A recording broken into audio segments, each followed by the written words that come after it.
Shalom, shalom, frères et sœurs en Christ, et bienvenue à la rhapsodie du vendredi 14 octobre 2022.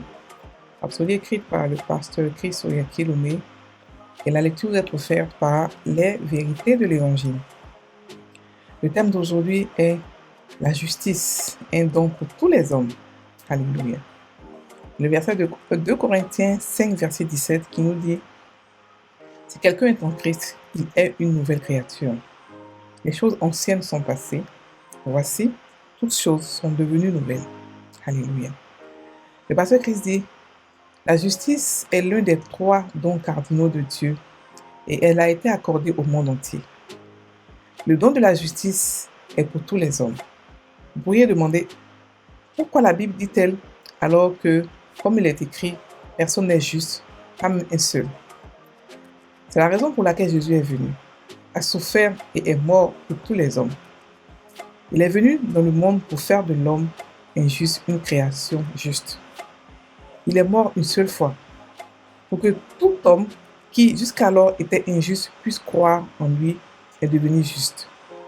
Romains 10, verset 10 nous dit: car c'est en croyant du cœur qu'on parvient à la justice, et c'est en confessant de la bouche qu'on parvient au salut.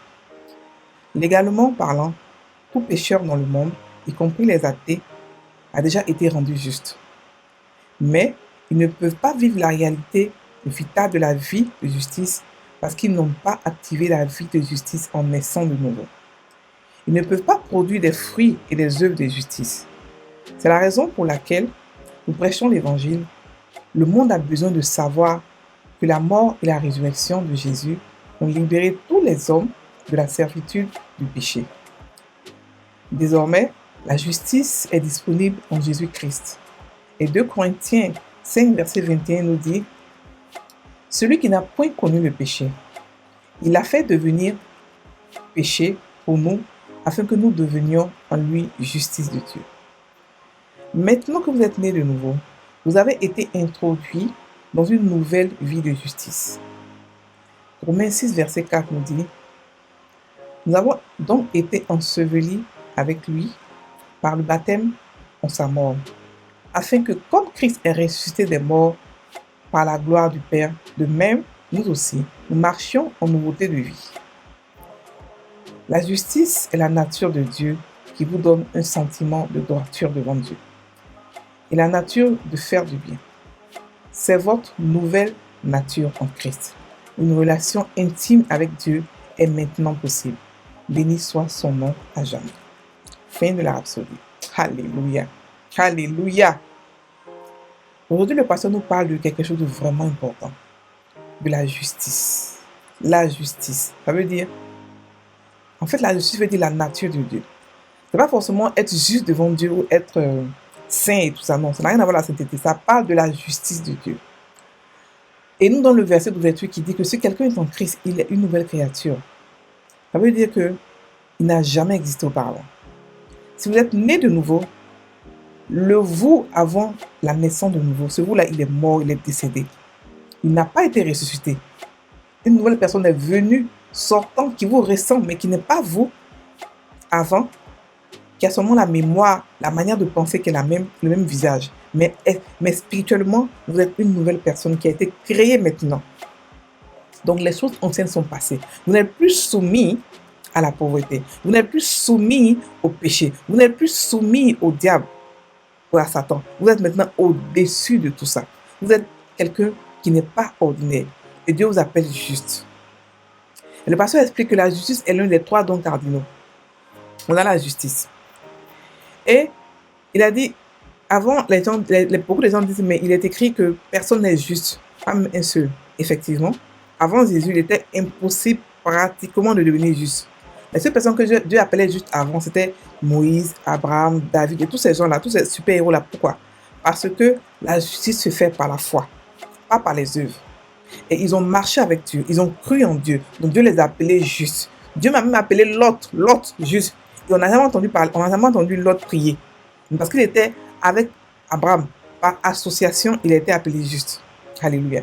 Donc la justice de Dieu ne dépend pas des comportements, de comment on se comporte, mais plutôt de la foi que nous avons en Christ.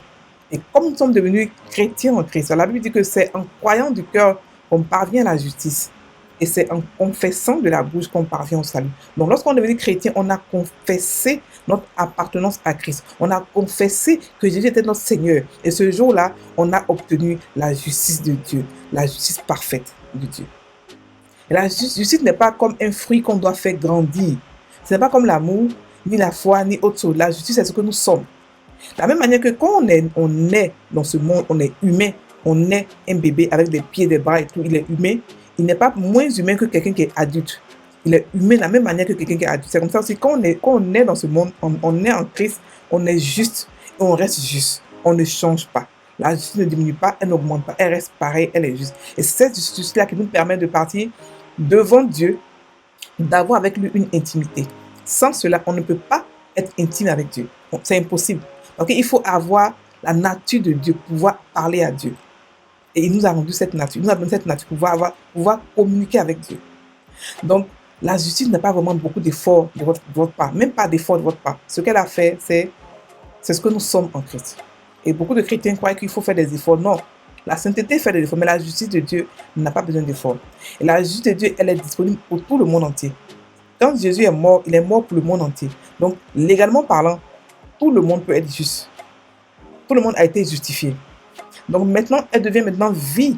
Elle devient maintenant une réalité. Lorsqu'on donne notre vie à Christ consciemment, elle devient maintenant pour nous une réalité. C'est pour ça qu'il faut prêcher l'évangile, parce que chaque personne sur cette terre a le droit légal d'entendre l'évangile, afin d'avoir cette opportunité de devenir juste, d'appartenir à Dieu. Alléluia.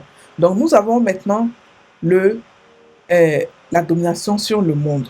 Le monde a été libéré de la servitude de péché, de Satan. Parce que c'est le péché qui a créé les maladies et tout ça. Donc maintenant, parce qu'on n'est plus sous le péché, parce que Jésus est venu ôter le péché du monde, il est venu ôter et il a réussi sa mission. Et parce qu'il est venu ôter le péché du monde, on a obtenu la justice qui vient de Dieu. La justice qui n'a pas besoin de faire des efforts de notre part. C'est par la foi qu'on obtient la justice. Alléluia. Et à cause de nous, pour notre justice, Jésus a accepté de devenir pécheur. Il a pris sur lui tous les péchés du monde, afin que sa justice devienne notre justice. Et sa justice à lui, elle est propre, elle est sainte, elle est pure. Donc parce que la justice que nous avons, ce n'est pas de nous, mais c'est de Dieu, de Jésus que ça vient. On a reçu la justice de Jésus qui est pure, qui est propre. La Bible dit que celui qui n'a point connu le péché, il a fait devenir péché pour nous, afin que nous devenions en lui justice de Dieu. Nous avons été justifiés en Christ, pas par nos œuvres. Personne d'entre nous n'a prié pour devenir chrétien, pour être enfant de Dieu. Personne d'entre nous n'a pleuré pour ça, n'a prié pour ça. Et on l'a reçu gratuitement en acceptant Christ comme Seigneur. Et la justice, c'est la droiture envers Dieu. C'est la nature de faire du bien. C'est la nature de Christ. Et maintenant, nous pouvons avoir une relation avec Dieu. Et la Bible dit dans Romains 5, verset 21, que afin que, comme le péché a régné par la mort, ainsi la grâce régna par la justice pour la vie éternelle, par Jésus-Christ. Donc le péché a régné par la mort. Donc le salaire du péché, c'était la mort. Maintenant, le salaire de la justice, c'est quoi? C'est la vie. C'est la grâce qu'on a reçue. On a reçu la vie de Dieu. On a reçu la vie éternelle, qui est la vie de Dieu. On a reçu la grâce. Cette vie-là, c'est ça qui est la justice de Dieu. Frères et sœurs, il faudrait qu'on comprenne cela. Et qu'on ne peut pas être, à cause de cette justice, on ne peut pas être possédé en tant que chrétien. On peut être influencé, mais pas possédé. À moins que vous n'ayez pas fait votre confession de foi. Si vous l'avez fait avec un cœur sincère et vous êtes enfant de Dieu, vous ne pouvez pas être possédé, vous pouvez être influencé. Lorsque vous sortez de l'amour de Dieu, vous pouvez aussi être attaqué. On est attaqué tous les jours, mais vous pouvez aussi être exposé un peu plus fortement aux mauvaises choses. Mais on a maintenant le pouvoir sur le péché. On a maintenant le pouvoir sur la mort. On a maintenant le pouvoir sur Satan et sur ce monde. Parce que on n'est plus sous la loi. On n'est plus sous la loi du péché de la mort. On est maintenant sous la loi de la grâce. Et la grâce, on n'a pas vraiment demandé, on n'a pas vraiment prié, on n'a pas vraiment mérité cela. On l'a eu parce qu'on a accepté Christ comme Seigneur. Je comprends qu'en Afrique ou bien dans d'autres pays, le cadeau que Dieu nous donne est tellement grand que c'est incompréhensible. Je dis non, c'est pas normal, c'est pas compréhensible. Mais c'est la vérité que la Bible nous dit. On a reçu des dons en abondance et grâce sur grâce. Et grâce sur grâce. Donc recevoir la justice de Dieu pleinement, comprendre qu'on est juste, nous donne un sentiment de grâce et non de péché. Parce qu'aujourd'hui, beaucoup de chrétiens ont cette conscience du péché. Péché, péché, péché. Alors que la Bible nous dit qu'on n'est plus sous l'influence du péché. Ça veut dire qu'on peut pécher quand on le veut. Le péché maintenant devient un choix. On peut dominer sur le péché et on domine sur le péché. Alléluia. Donc, frères et sœurs en Christ, quand vous avez une conscience du péché, vous ne pouvez pas venir devant Dieu pour poser des questions, pour avoir avec lui une intimité. Vous êtes tout le temps dans la peur. C'est pas ce que Dieu veut. Sinon, il aurait pu nous faire esclaves, c'est-à-dire que juifs. Mais nous a rendu quoi? Ses enfants. Afin d'avoir avec nous une intimité, une familiarité, une communication. Il veut qu'on soit ses amis. Il veut qu'on soit dans son intimité, qu'on lui pose des questions, qu'on ait avec lui une relation de père à enfant. Une relation de protecteur, d'amour, une relation de tout ce qu'on peut imaginer, ce qu'un père fait à son enfant, c'est ce qu'il veut pour nous. Alléluia. Donc, on n'est plus sous la loi. On n'a jamais été sous la loi parce qu'on n'est pas juif. On n'a jamais été sous la loi. Mais on a été, par contre, sous le péché. On a été, par contre, sous les dérives, sous les conséquences du péché. Mais maintenant qu'on n'est plus en Christ, on est une nouvelle créature et on n'a jamais existé avant. Les choses anciennes sont passées. On ne peut pas être sous une malédiction, quoi que ce soit. On ne peut pas être sous la malédiction familière. On ne peut pas être sous rien. C'est seulement la conscience de cela qui fait la différence. Et beaucoup se posent la question, mais pourquoi est-ce que je l'ai moi? Pourquoi? Chacun de vous doit méditer sur ce passage afin d'être conscient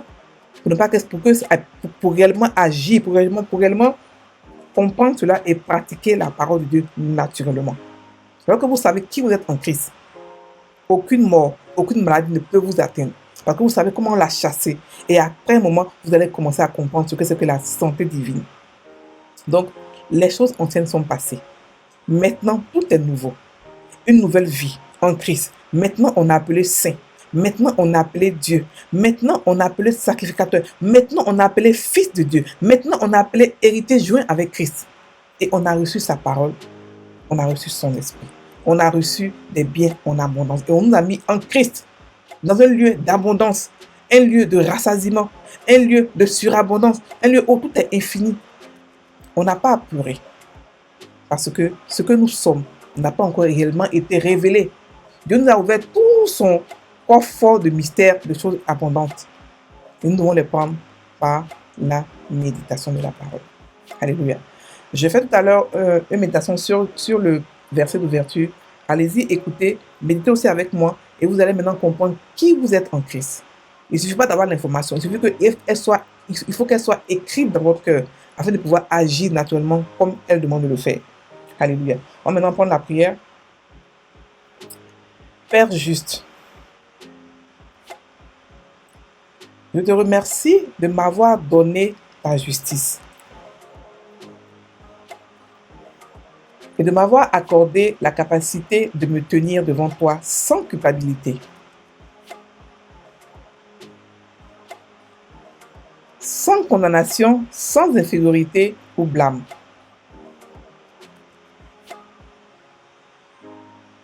Je suis conscient de mon état de juste. Je me réjouis en ton don de justice qui m'a été offert à travers la mort de Jésus-Christ.